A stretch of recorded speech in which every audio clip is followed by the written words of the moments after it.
첫 번째로 A의 부호에 따른 그래프의 모양이 어떻게 바뀌는지 그 관계에 대해서 살펴보도록 하겠습니다. 자, 우리가 일반형식을 봤을 때요. A는 바로 어디에 위치해 있는 수냐면 x제곱의 개수입니다. 이 A의 부호는 우리 이차함수 그래프를 처음 그렸을 때부터 지금까지 항상 동일한 역할을 해줬어요. 바로 그래프의 모양입니다. 첫 번째로 아래로 볼록한 모양일 때는요. 자, 그래프가 이렇게 생겼겠죠. 자, 이럴 때는 x제곱의 개수인 a가 0보다 크다라고 우리 친구들이 알아주면 되겠고요. 그 다음 두 번째로는 그래프가 이렇게 위로 볼록한 모양일 때는 x제곱의 개수인 a가 0보다 작다라고 생각해주면 되겠습니다. 얘는 우리가 지금까지 해왔던 사실이기 때문에 크게 어렵지 않게 받아들일 수 있을 것 같고요. 0보다 큰 경우, 0보다 작은 경우예요. 선생님 그러면 a가 0일 때는 어떻게 되나요? 질문하는 친구들 있을 것 같은데요. 지금 우리가 다루고 있는 함수는요. 2차 함수입니다. 그럼 우변이 x에 대한 2차식이어야 되겠죠? 그럼 이 ax제곱의 항이 절대로 사라지면 안 되겠습니다. 그래서 필요한 조건이요. a는 0이 아니다라는 조건이었기 때문에 우리는 a가 0일 때를 굳이 생각해주지 않아도 괜찮아요. a가 0이 아닌 경우 중에서 0보다 크면 아래로 볼록한 모양이겠구나. 0보다 작으면 위로 볼록한 모양이겠구나. 라는 이 둘 사이의 관계를 잘 생각해 주시면 되겠습니다. 자, 다음은 우리 b의 부호랑 그래프랑 어떤 관계가 있는지 살펴보겠습니다. 자, 이 b는요. 우리가 2차 함수의 일반형식에서 어디에 위치되어 있는지 한번 봐야겠죠. b는 바로 x의 개수인 여기에 위치해 있습니다. 그럼 이 b랑 그래프랑 어떤 관련이 있을까 살펴볼 건데요. 이 내용이 오늘 배우는 것 중에 가장 어려우면서도 또 가장 중요하다고 할 수 있기 때문에 집중해서 들어주셔야 될 것 같습니다. 우리가 2차 함수의 일반 형식은요. 얘만 보고 그래프를 그리기에는 정보가 부족하기 때문에 저번 시간에 이렇게 표준형의 꼴로 바꾸는 연습을 했었죠. 자, 이 식을요. 공식처럼 만약에 외운다면 A, B, C의 각각의 개수 상수항을 대입하면 됩니다. 하지만 선생님이 그 방법은 추천하지 않았고요. 우리 저번 시간에 배웠던 것처럼 x제곱이 개수인 A로 묶어서 완전제곱식을 만드는 그 과정 그대로 해준다면 표준형으로 고치는 것은 어렵지 않았습니다. 자, 그런데 선생님이 하나 당부했던 것은 여기서 말하는 바로 축의 방정식. 이 식에서 알 수 있는 축의 방정식 x는 저희 부호 바꾸면 마이너스 2a분의 b가 되겠죠. 이 정도는 암기해 놓고 있는다면은 우리가 문제를 푸는 속도가 굉장히 빨라진다고 했었어요.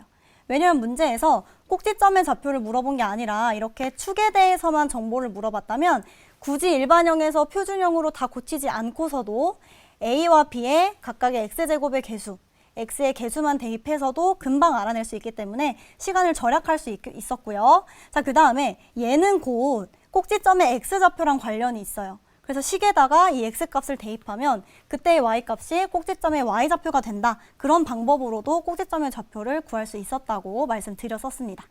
자, 그러면 선생님이 왜 축에 대한 이야기를 하느냐? 바로 오늘 배우는 이 b의 부호가요. 축의 위치와 관련이 있기 때문입니다. 자, 이차 함수의 그래프를 그려보면요. 축의 위치는 크게 세 가지로 나누어지는데요. 첫 번째로는 축이 y축보다 왼쪽에 있을 때. 두 번째는 축이 y축 그 자체일 때.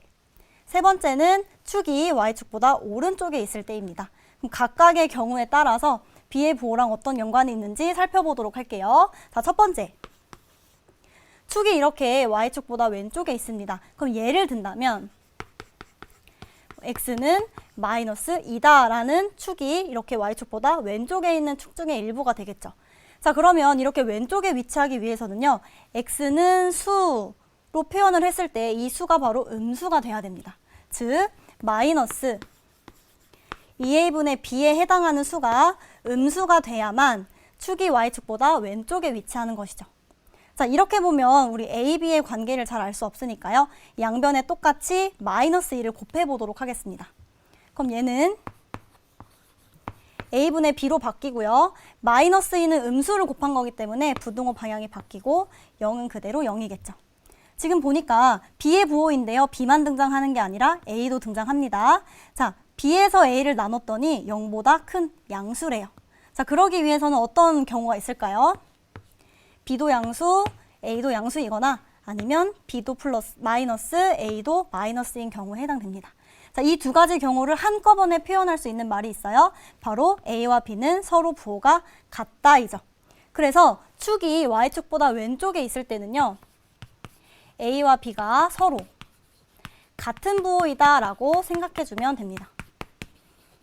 그래서 얘는요, 축의 위치는 B의 부호만 딱 알 수 있는 것이 아니라요, A, B 부호의 관계를 알 수 있는 것이기 때문에 우리가 먼저 A의 부호를 알아야지만 A랑 같은 부호다라고 하면 A랑 똑같이 B의 부호를 판단해주면 되는 거예요. 자, 그럼 두 번째 볼게요. 이번에는 축이 Y축일 때입니다. 자, 이렇게 가운데 축 자체가 Y축일 때예요. 얘는 축의 방정식이 X는 0이죠. 자, 그 말은 X는 축의 방정식을 세웠을 때 우변의 마이너스 2a분의 b가 0이 된다라는 뜻이에요. 자, 그러기 위해서는 b가 0이 되어야겠죠. 분자가 0이 되어야지만 이 분수 전체가 0이 되니까요. 그래서 축이 y축이다 라고 하면 우리 친구들이 바로 b는 0이네 생각해주면 될 것 같아요. 그 다음 세 번째 보겠습니다. 축이 y축보다 오른쪽에 있는 경우예요. 그럼 예를 든다면 x는 3과 같이 우변에 있는 숫자가 양수인 경우에 축이 이렇게 y축보다 오른쪽에 위치하게 되겠죠. 그러면 x는 어떤 수라고 표현한 식에서 우변의 마이너스 2a분의 b가 양수여야 합니다. 그럼 얘도 a와 b의 부호를 바로 판단하기 어렵기 때문에 양변에 마이너스 1을 곱해서 정리를 해줄게요. 그럼 얘는 좌변은 a분의 b로 바뀌고요. 음수를 곱하니까 부등호 방향은 반대, 얘는 0입니다. 자, 지금 볼까요? b에서 a를 나눴더니 0보다 작대요. 그죠? 음수가 됐어요. 자, 그러기 위해서는 b가 플러스일 때 a는 마이너스여야 되고요. b가 마이너스라면 a는 플러스가 돼야 됩니다. 이 두 가지 경우를 한꺼번에 표현하고 싶어요. 그러면 a와 b는 다른 부호예요 라고 말하면 되겠죠. 그래서 a와 b는 서로 다른 부호다 라고 생각해주면 될 것 같아요. 그래서 축이 y축보다 오른쪽에 있으면 다른 부호다 해서 오다 라고 외워주시면 여러분들 시험 문제 풀 때 생각하기 쉬울 거예요. 그러면 오다 라고 외웠으면 당연히 왼쪽은 그 반대니까 같겠죠.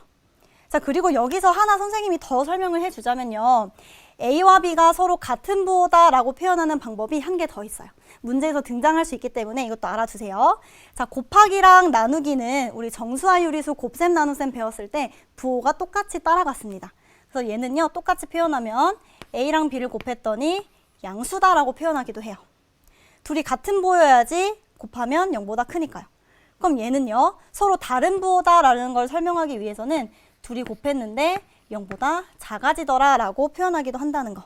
그래서 우리 친구들이 이러한 표현 방법까지 확실하게 알고 있어야겠습니다. 자, 그래서 중요한 것은요, B의 부호는 B의 부호만 알 수는 없어요. 반드시 먼저 그래프의 모양을 보고요, A를 알아야 됩니다. A의 부호를. 그 다음에 축의 위치를 봐주세요.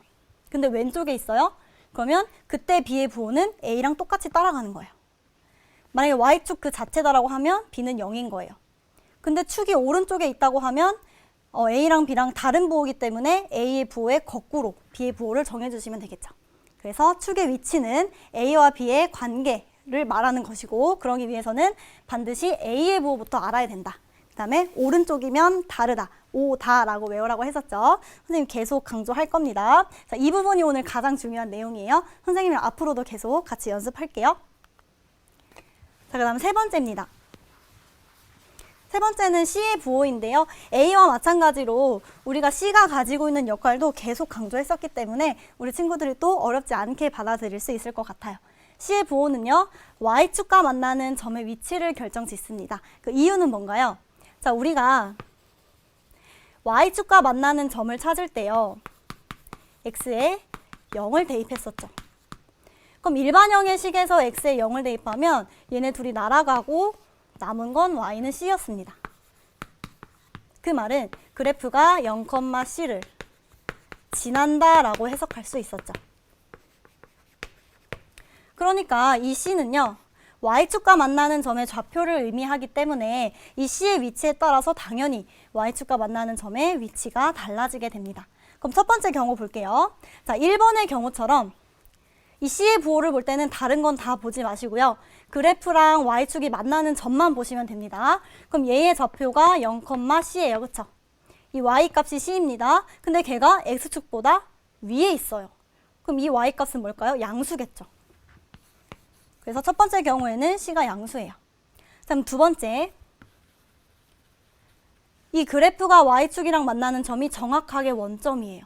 그럼 이 점의 좌표는 0,0입니다. 그쵸? 근데 이 교점의 y좌표가 c이기 때문에 c가 언제인 경우예요?